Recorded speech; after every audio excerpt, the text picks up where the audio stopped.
Hi, I'm Randy Gerosa from Motor Mania Media. Today we're at the World of Wheels, and you know, it's interesting, when I walk through car shows like this, I always look for great, heartfelt, interesting, fun stories.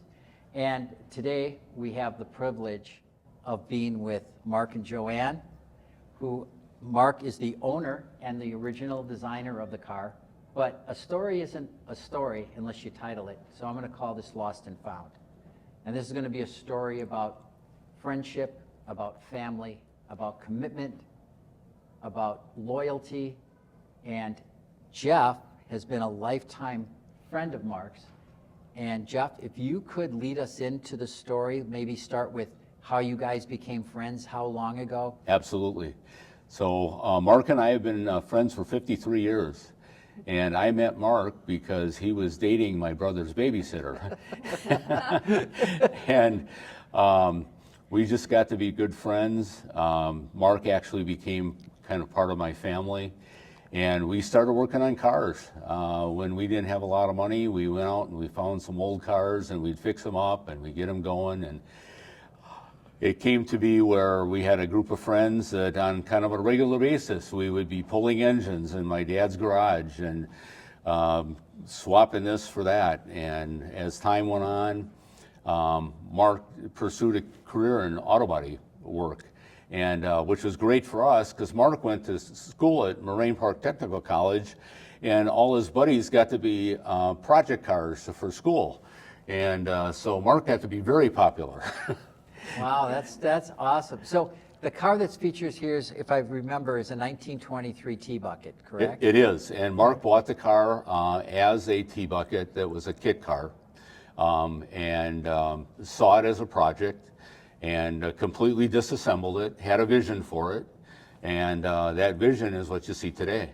And tell me about your involvement in the vision. Were you part of helping him in that, or was your relationship before or after? The relationship was before. We built a lot of cars together before the T Bucket, and Mark and Joanne got engaged.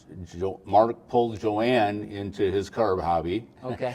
And was that before the T Bucket or after? He bought the T Bucket when we were first starting to date, Okay. and he would drive over after he was done at work in the body shop with his uniform on, looking all great and hot, and I would I just like be that. getting home from work, and it would be hot outside, and he would pull up in the T Bucket, and I would go outside, and we would chit chat, and my brother would be taking pictures of, you know, here's his sister with a new boyfriend in this fancy car. And then Mark decided to take the car apart and make it his own. And so our date nights were me sitting on a 5-gallon bucket, watching him take apart cars, and I'm wondering, well, how are you going to know what to do with all these parts? And Mark was not, everything was every which way. He knew where it was, but so those were our dates. So he had his own style. He did. And you followed his path he because you did. knew he had a passion for what he did. That's right. So if you could explain a little bit about Mark's condition right now and why you two are being the primary spokespeople Right. for him, I would appreciate it. So Mark was in the auto body business all of his life, did painting. He had an auto body shop in Menominee Falls for many years. And What was the name of it? it was Rainbow Coachworks. Well, that's And cute. we had taken a trip to Hawaii, and there were so many rainbows there. And he said, when we get back, I'm going to open my own body shop, and I'm going to call it Rainbow Coachworks. Oh, And he did. We found a garage in Menominee Falls, and he started the business. And then we started a family, and things got very expensive. And so we had it for about 10 years, and then he went on to work for other auto body shops and whatnot. And so how did Mark, where is this in the evolution when you came into the picture? This is later in life as, we've maintained our friendship over the years. And like Joanne said, Mark had a lot of different jobs in the auto body industry. He worked for Cadillac dealership, and then he went and was an appraiser for insurance companies. Oh, so he okay. would do damage appraisals for insurance companies. And then 2015, as like Joanne said, is when Mark got diagnosed with Okay. Parkinson's, and then was What time did you say that? 2015.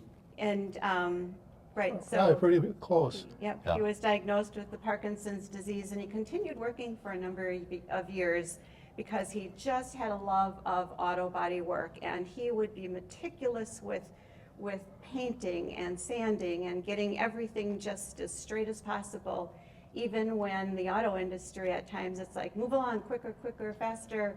And with the Parkinson's, it slowed his movements Sure. down, it slowed his motor skills down, and so eventually he had to retire from the automotive business, and so he retired. And So when you saw the challenges that were rapidly becoming his reality through time, it really had to take a special relationship between you two to keep the spark alive, to keep hope alive, to bring happiness, to look at things as the glass half full instead of getting half empty. right, Because one thing I've noticed, and I've briefly talked to you guys in the past, is really what a bond there is here between a friend, his wife, and the creator of such great artwork. And one thing I would like to know is when you look at a period of time where the car was no longer yours, could you tell me the history behind why you would get rid of such a beautiful car? And then what was the story? And we know his career, but how did you end up finding the car again? How was it sold? How long has it been since you saw it? right. So then we had a lot of enjoyment with the car. It wasn't the most comfortable car to drive in. We'd go to the Nationals in Minnesota, and somebody would always have to take our luggage, and we were starting a family, and we just wanted a car that was going to be enclosed, 4 doors, a roof over our head, and so then Mark decided, we both decided to sell the T Bucket and buy the next project car, which was a '39 Ford. Okay. And that was more conducive to a car seat and taking a little one along with us. So he sacrificed one of his prides, his babies, they call them in the guys' world. Like, and Yes. I can't tell you how many stories it is when a gentleman finally gets married and life changes. Sure, And they realize that car they wanted to be by their side their whole life, something has to give. right, And it was a wonderful moment for you realizing your husband says, hey, I'm going to let it go. Yeah. You had to be like, Right. is he going to let it go? Yes. Am I going to get a car Yeah. that our family can enjoy? yeah, That had to So be an interesting feeling going through that moment in time. it was. And it was difficult to see the car go because at our wedding, the day after our wedding, we had the car at our parents' house for the gift opening, and everyone was just in awe of, all the work that you put into the car. And it was a lot of work because he just stripped it down to the bare frame and built it right up from there. And he did the interior, and we built it in the bit and outside of our house where my parents lived. And, Okay. it Wow, was so you were, quite- yeah, I get it. very It's the interesting. beginning of a dream Yep. that took a lot of sacrifices on both your parts. Wait, is there anything you can share as far as stories that you can remember of some of his frustrations that he went through during the build, like he couldn't find a part or an idea that he had just didn't work and he had to come up with a new idea? Anything that he might have shared with both of you about what was kind of the good, the bad, and the ugly? Definitely the Finn.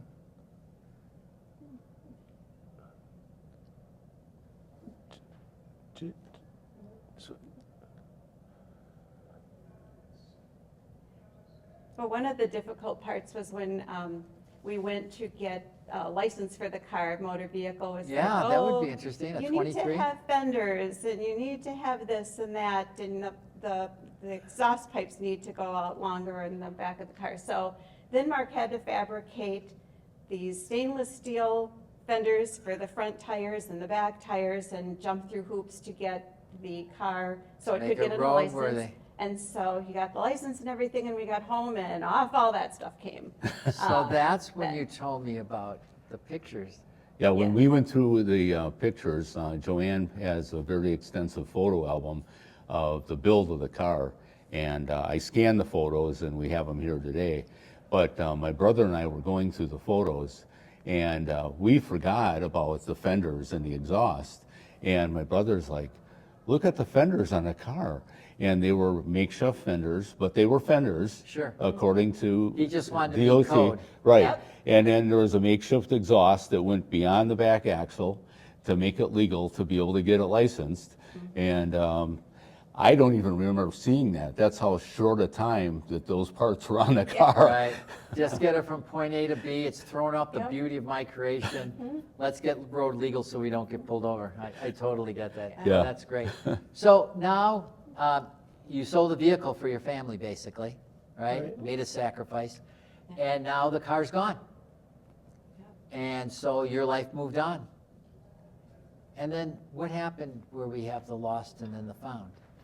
Well, the found came last May. Okay. My wife, Debbie, my brother, and I attended a car show in Rockford. And it was a very large show. It was about 650 cars. We spent about half of the day at the show. There happened to be a coffee shop across the street. We walked across the street, and I call it a moment of fate. Absolutely. We walked across the street. We were at the entrance of the show, and this T Bucket comes rolling down the street. And I looked at my brother, and we didn't even say a word. The car turned, and we saw the mural on the back, and we both just got chills. Wow. We're like, oh my God, that's Mark's car. Wow. So we literally ran after the guy till he parked the car Yeah. and attacked him pretty much and said, "I know who built this car." And the car was overheating, and there was a story about that. But anyway, so about 3 months before that, we just happened to be over to Mark and Joanne's for the purpose of going through old car pictures. Sure. So I had taken pictures of Mark's car, and I had them on my phone. So I pulled out my phone, and I said, "Look, this is my friend in 1976 that built this car." And the guy said, "I just got chills." Oh, wow. That is just, So as a coincidence, the guy brought the car there on behalf of a friend who has had a car collection. He has diminished health, and he was starting to divest his collection. So he's not a car guy, but he's doing this as a favor for his friend. okay. And so the following week, we made arrangements to take Mark and Joanne back to Rockford to the owner of the car so that he could see the car. Got it. The following week, Mark hasn't called me on the phone in a while. I get a phone call, and I see it's Mark on my cell phone. Sure. I'm like, I answered the phone, and we're having a conversation. And through the conversation, I said, "Mark," I said, "the gist of what you're telling me is you want to come over to my house to talk about going and buying the car back." And Mark said, "Yeah, that's it." Hit the nail on the head. So we went, and I talked to the guy on the phone, and we worked out an arrangement. And 2 weeks later, we rented a trailer. We went back to Rockford, and the car ended up in Mark's garage. So, Like everything else. Like everything like everything else. else. Yeah, he's quite the collector. I get that. In my life, it's like that too with my kids. You know, you go downstairs and it's all got stuff from when they were little growing up, and you know how you think, well, they're going to get married, they're going to move out and take their stuff. No, You still got it, unless they really, really need it. Hey, Dad, you remember this? Yeah, it's downstairs. We'll go get it, right? I totally get it. So that's just tremendous. So, okay, so you've got the car back in your possession, correct? Correct? Right. Right. All right. That had to be a glorious day. So what was it like when you first put your eyes on a car you hadn't seen in how many years? 47. 47 years. You hadn't seen it. A lot of life has happened. I can only imagine, as that car was being unveiled to you, you had an image like, I wonder what it looks like, or maybe you sent him pictures. Yeah, we sent them pictures, and actually, while I was standing there next to the car, Yeah. I called Mark on the phone, and I Okay. said, Mark, I'm standing next to Space Odyssey. I said, Did you even believe it? I mean, were you like, come on, you're kidding around? Didn't think about it. Wow. yeah, Wow, that is just spectacular. yeah, and And actually, another car goes through this process too. That's the one that's on 3949 Ford. The 39 Oh, Ford. okay, sure. 39. And did you explain to us about the title of the car? so the movie Space Odyssey was big in the 70s, Yep. and that was the theme behind the name of the car, Space Odyssey. T. And you came up with that by yourself, correct? Was that your baby? Did you guys talk about it? No. Did you read it, and what did you say? That Like, was his. Okay. Based, yeah. That's awesome. That's awesome. It had to have a lot of meaning to you at that time frame of your life. Yep. And he was such a good artist with its detail and drawing the little aliens, and he was very proud of how it all turned out. Yeah, And and, it and, was- and our audience is we'll put up a film roll of the pictures of the car and things of that nature so they can really appreciate just what an artist you are in designing something so beautiful. And it looks like, we have a situation here, and as far as family, loyalty, friendship, the story of how this car was loved, Yeah. grew up in your family, got to a point where, hey, we can't keep this car and keep our family going in the direction we're going. So it became your sacrifice, car's gone, good friends at a car show, sees the car, right? He sees the car and he's like, oh my God, I gotta call. So let me just interject on that, because I have all of these overwhelming feelings about life. So we have a person who, in his own right, has gone through a lot of suffering yourself. In other words, Yep. if it was up to you today, and I had that magic wand, which I did, boop, you'd be back working in your garage, right? But isn't it interesting in life how things like, if you have faith and you believe in the Holy Spirit, how all of a sudden your needs are understood and a car pops up to your friend. The impact that car must have had on how you felt at that time to get it back in your possession must have just brought so much joy to you and your family. Mm-hmm. Is that Yep. is that correct? Yep. Mm-hmm. Am I pretty much on key with that? Mm-hmm. Pretty much.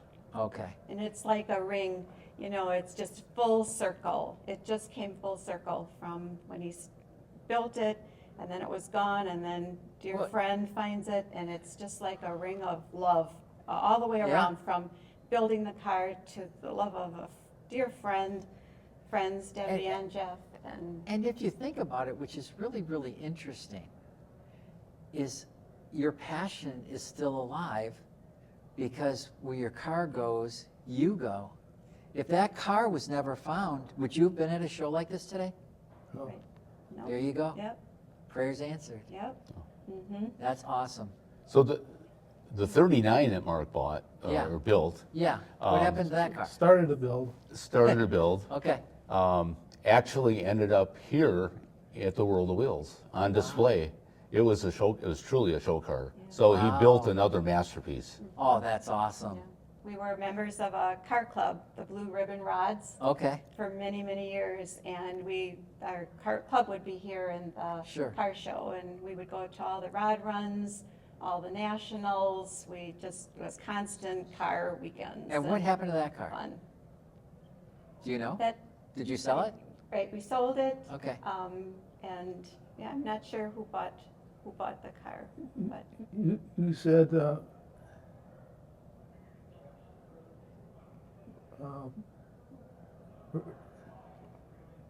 well, Mark had a 37 Ford also that was in pieces. It was the frame and Okay. it was all taken apart. And and he had hopes to build the 37. Sure. And so we had all the car parts and everything, and that, because of the Parkinson's and whatnot, that never was able to materialize, and so Okay. we sold that car also. So it's got to be kind of cool being at the World of Wheels today, Oh, seeing that car. yes. And what I understand is that, Jeff, you had some sort of work that you did to help Mark out in doing some restoration of the car for the show today. Can you Well, explain so I told the story, I know last year to you, and I got to know John Bagley real well. Sure. And John said, we definitely want to have that car and the story at World of Wheels. And John helped make that happen, which I'm very grateful for. Sure. So when we got the invitation, I went over and I sat down with Mark and Joanne, and knowing Mark, I said, what would you like to do to the car to get it to show ready? And so we made a list of parts and things that we wanted to do. And I took the pictures. I tore the engine down to the block. Wow. And I repainted it to the original color, and we put it all together, and we might have added a little chrome parts here and there. But I got a green light to go shopping, which was fun. For me, the last 3 weeks working on the car has just been a labor of love. That's awesome. And to be able to do that and bring the car to where it is and have it here today for my friend is the greatest gift that I've had. Yeah. Yep. I think that says it all. Yep. Yeah, for I think sure. that says it all. Yeah. So this has been the culmination of not only what's happened recently, but our 53-year friendship. Right. Wow. And who would have thought, right? Who would have thought? Right. And that's the amazing story behind And these shows. People see beautiful things, but they're not real until you know the story. Right. And the incredible part is the car as it sits on the show floor today is exactly the way Mark built it 47 years ago. The recent owner had it for 31 years in his collection, and he just adored it and kept it in his collection. And like I said, the only reason he sold it is because he got poor health and he started to sell his car. That's what I mean. I mean, Yeah. the sequence of events is epic for what I believe was a calling to bring that car home. Yeah. Well, like I said, I call it a moment of fate. Yes. And it was, that It we were was. there at that time when the car rolled in. I mean, it's just, that doesn't happen by accident. No. And Jeff was the best man at our wedding. And Mark was mine. And I always say Jeff is the best man because of all that he has done for us. And he just stepped in. And when he had talked about the World of Wheels and he proposed it, and he said, Joanne, you don't need to do a thing. I will handle everything. And it was music to my ears because it's difficult getting out and about and Sure. maneuvering, and Jeff just makes it happen, and he's just a blessing. We are just blessed with wonderful friendship.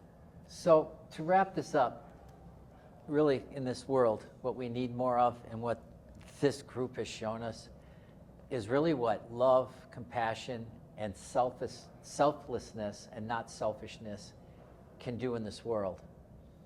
And to watch 53 years go by, to have a friendship that began, the loss of a treasure for a sacrifice for a family, a friend that found the car, one out of a billion probably, to bring the car home, for this man to get young again, take a look at it, go out and see the world. That's a great story. Thank you for taking the time. Thank you. Thank you, Randy. Thank you so much.